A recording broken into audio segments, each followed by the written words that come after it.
సంపాదన మీద పడడం బాగా అలవాటైపోయింది 2014 నుంచి.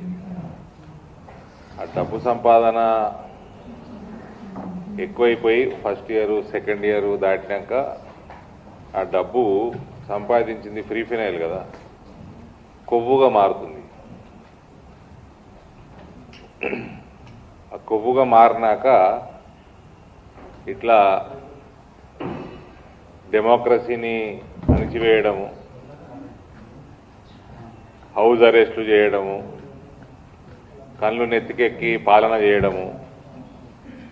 కేసీఆర్ సమయంలోనేమో రాచరిక పాలన ఉండే, ఇప్పుడు అరాచకమైన పాలన మొదలైంది రేవంత్ ఉద్దింది. ప్రథమంగా కామారెడ్డిలో ఎమ్మెల్యే కార్యాలయం మీద ఎమ్మెల్యే పైన దాడి చేయటం, బాన్స్వాడలో ఒక ప్రైవేటు సూపర్ మార్కెట్లో అక్కడ దాని యాజమాన్యం ఏదైనా పాటలు పెట్టుకుంటుంది, ఏదైనా భజనలు పెట్టుకుంటుంది. మేము స్పీకర్లు పెట్టుకొని ప్రపంచాన్ని డిస్టర్బ్ చేస్తలేము. పరీక్షల సమయంలో ఓడ అర్థం కాని ఏమేమో వస్తూ ఉంటాయి ఆ స్పీకర్లకి వెళ్ళి, ఓడికేమో అర్థం కాదు. 80% జనాభాకి అర్థం కాదు, న్యూసెన్స్ తప్ప ఏముండదు ఆడ. ఆ న్యూసెన్స్ భరించమని మేము అంటలేము. సూపర్ మార్కెట్లో లోపల యాజమాన్యం ఏమి పెట్టుకోవాలంటే అది వాళ్ళ ఇష్టం. దాన్ని ఎవడో వచ్చి అక్కడ గొడవ చేసి, వాడు కేవలం మైనారిటీ సంబంధించినోడు కాబట్టి వాడిని నెత్తి మీద పెట్టుకొని ఇక్కడ ప్రభుత్వం పోలీసు వాళ్ళ మీద ప్రెషర్ బిల్డప్ చేసి హిందువుల మీద కేసులు బనాయించి చేసిందేమో తురుకోడు గొడవ. హిందువుల మీద కేసులు ఎక్కువవుతున్నాయి, హిందువుల మీద లాఠీ చార్జీలు అవుతున్నాయి. ఇది అందులో మళ్ళా అమ్మాయి మీద దౌర్జన్యం చేసిన వాడు తురుకోడు. లోపల ఆ సూపర్ మార్కెట్లో అమ్మాయి ఉంటే ఆమెతోటి దుర్భాష,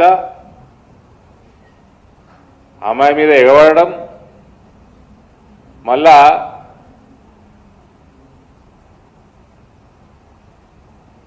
దానికి ఈ కాంగ్రెస్ ప్రభుత్వము వాడిని సపోర్ట్ చేయటం కేవలం తురుకోడైనందుకు.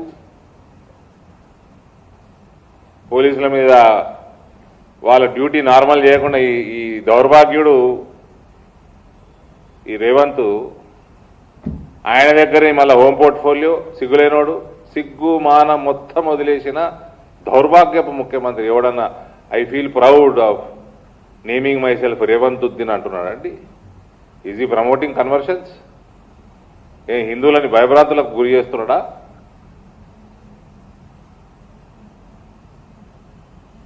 ఒకవైపేమో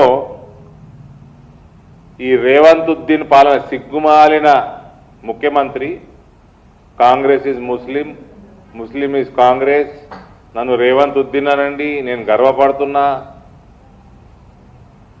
ఈయన ముఖ్యమంత్రి అయినాక ఈయన బుద్ధి గడ్డి తిన్నట్టుంది.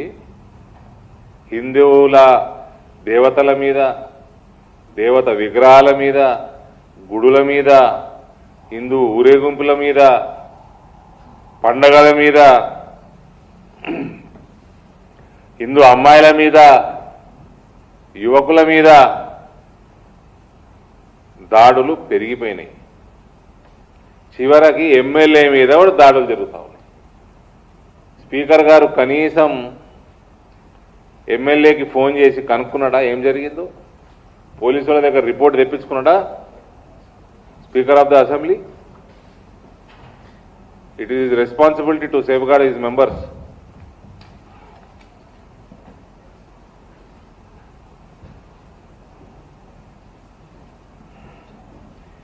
ఇవన్నీ చూసినాక హిందువులు ఐక్యంగా ఉండక తప్పదండి ఈ రాష్ట్రంలో. శాంతి భద్రతలు సరిగ్గా ఉండాలా మనము మనం కాపాడుకోవాలంటే మనం అందరం ఐక్యంగా ఉండక తప్పదు. ప్రపంచం మొత్తం ఫోర్స్ఫుల్ కన్వర్షన్లు జరుగుతూ ఉన్నాయి. మనం టీవీలు పెడితే ఇంటర్నేషనల్ న్యూస్ ఛానల్ పెట్టినా అదే కనబడుతుంది, నేషనల్ న్యూస్ ఛానల్ అదే కనబడుతూ ఉంది. ఫోర్స్ఫుల్ కన్వర్షన్లు, రయట్స్, మంచి ప్రోగ్రెసివ్ దేశాలు ఫ్రాన్స్, యూకేలు చేతికొస్తున్నాయి, రోడ్డు మీదకి వస్తున్నాయి. అటువంటి సమయంలో ఒక చీఫ్ మినిస్టర్ పొజిషన్లో కూర్చొని నా పేరు రేవంత్ ఉద్దీన్ అయినా పర్వాలేదు, ఐఎమ్ ప్రౌడ్ ఆఫ్ ఇట్ అంటే ఇక దీనికంటే సిగ్గుమాలిన తనం ఏమైనా ఉన్నదా? అంటే హిందువులందరూ మీరందరూ లొంగండి అని ఇండైరెక్ట్గా చెప్తున్నాడా? వాడేమో వస్తాడు, ఏమో దారుస్సలాం దుమ్ము నాకెటోడు రేవంత్ అంటాడు. ఎవడైనా కాంగ్రెస్ వాడు, ప్రభుత్వం నడిపేటోడు, రెడ్డి అయినా రావైనా వెలుమ అయినా కాపైనా ఎవడైనా వచ్చి మా దుమ్ము నాకాలి అంటున్నాడు. ఈ సిగ్గుమాలినవాడు ముఖ్యమంత్రి పోయి నాకుతున్నాడు. ఇక్కడ రా నాంపల్లికి వచ్చి బీజేపీ ఆఫీస్ మొత్తం నాకిపో, ఫ్లోర్ అంతా హిందువులతో ఓట్లు వేపిస్తాం, మేము 80% వేపిస్తాం. 15% కోసం ఎందుకు నాకుతున్నావురా? 80% హిందువులతోటి ఓట్లు వేపిస్తాం, మొత్తం నాకిపో.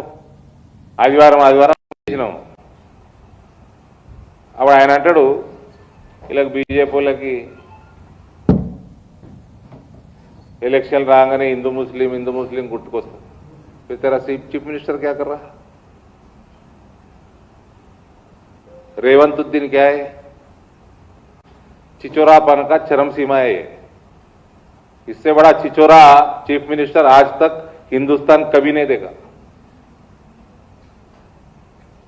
चिचोरा मुख्यमंत्री नोडु.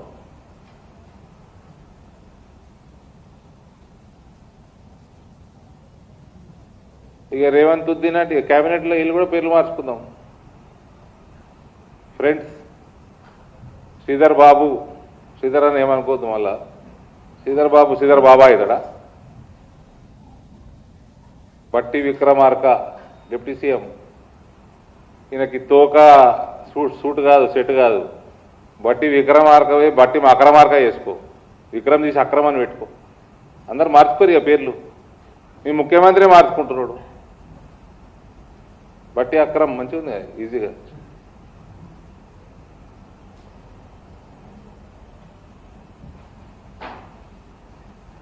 ఈ రకమైన దౌర్భాగ్యం ముఖ్యమంత్రి దొరికిండు.